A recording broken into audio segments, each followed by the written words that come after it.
Hi class, welcome to lesson 39 of Unit 6. Today we're going to discuss classifying chemical reactions. Remember that a chemical reaction is a rearrangement of elements in the reactants before the arrow to form new substances in the products after the arrow. New substances will always have new properties. We learned back in Term 1 that there are 5 major signs that indicate if a chemical change has occurred. The only way to truly verify if a chemical change has occurred is to test the new substance to see if it has new properties. This is what we've been doing in lab lately as we've tested carbon dioxide gas, oxygen gas, and hydrogen gas for new properties, particularly for a different reaction with fire. Although there are 5 major types of chemical reactions, today we're going to focus on synthesis, decomposition, and combustion. As we classify reactions, we'll make sure reactions are also balanced. That way, they will conserve mass. So the 5 major types of chemical reactions that you'll have to identify include synthesis, decomposition, single replacement, double replacement, and combustion. In this video, we will focus on the non-replacement reactions. Synthesis reactions are reactions that form bonds. In a synthesis reaction, we'll always have more reactants than products, as the reactants will bond to form products. A very simple explanation of a synthesis reaction are when iron and sulfur bond to form iron 2 sulfide. Recall that the Roman numeral after the metal indicates the charge of the metal in the compound. When writing compounds that are formed through synthesis, it's always important to make sure that the overall charge is 0, like a stable, noble gas electron configuration. Synthesis or combination. Here's an example. In a synthesis reaction, 2 different reactants combine to form our product. Note, the reason why hydrogen and chlorine have a 2 subscript is because they are known as being diatomic molecules. Diatomic molecules are atoms that exist in pairs. Here is a list of diatomic molecules. In synthesis, it's often easier to write the formula in words. So when potassium and oxygen bond, they form potassium oxide.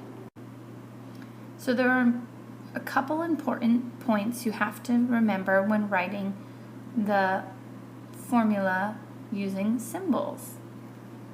The first is to make sure that when writing symbols of diatomic elements, we include the subscripted 2 for the lone element. Notice though, when a diatomic element forms a bond, like oxygen and potassium oxide, it does not necessarily have to have a 2. The subscripts of the bonded compound are formed so that the total charge of the compound is 0. Since potassium has a +1 charge and oxygen has a -2 charge, 2 potassiums are required for every oxygen. The last step you should take when writing chemical formulas is to balance the equation. Pause the video and try and balance this equation.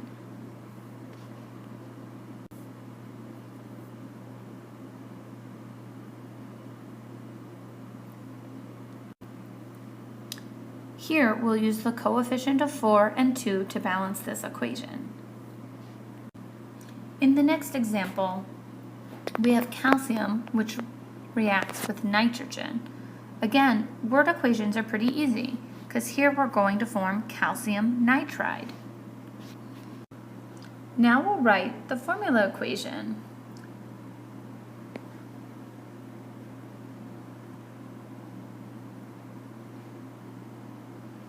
Remember that nitrogen is a diatomic element.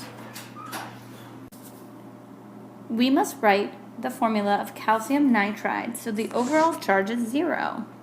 Remember that calcium has a +2 charge and nitrogen has a -3 charge. Now pause the video and see if you can balance the formula for the synthesis of calcium nitride.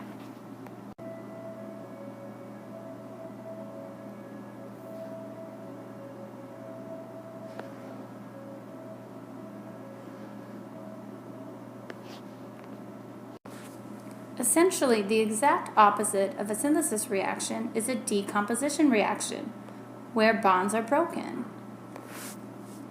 In decomposition reactions, you always have more products than you do reactants. So when ammonium dichromate decomposes, it produces nitrogen, water, and chromium-3 oxide. Again, we have more products. We have 3 products to the right of the arrow than reactants, 1 reactant to the left of the arrow. Take a second to look at these other examples. Potassium chloride decomposes into potassium and chlorine. Now recall that chlorine is a diatomic element and requires a subscript of 2 in the elemental state. Here we have zinc sulfide decomposes into zinc and sulfur.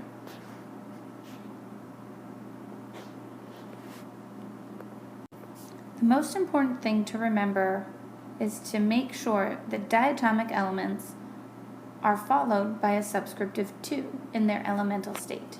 Now if we flip this synthesis reaction, you'll see it's now a decomposition reaction. Because in a decomposition reaction, you have one reactant that is being broken apart into multiple products. The final type of reaction we'll talk about is a combustion reaction. Combustion reactions are also called burning. In combustion reactions, the reactants must be a hydrocarbon, a compound containing hydrogen and carbon, and it will react with oxygen gas. The products of combustion, complete combustion, are always carbon dioxide and water. You can see the general equation for a combustion reaction includes a hydrocarbon.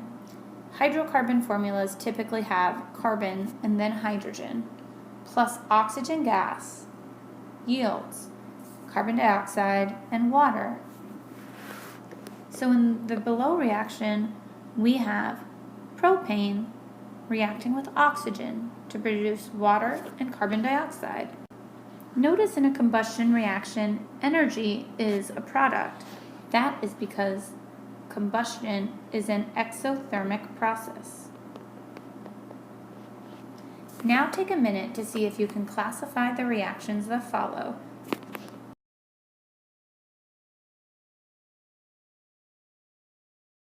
The general equation. And here's our example, where our first reactant consists of only carbon and hydrogen.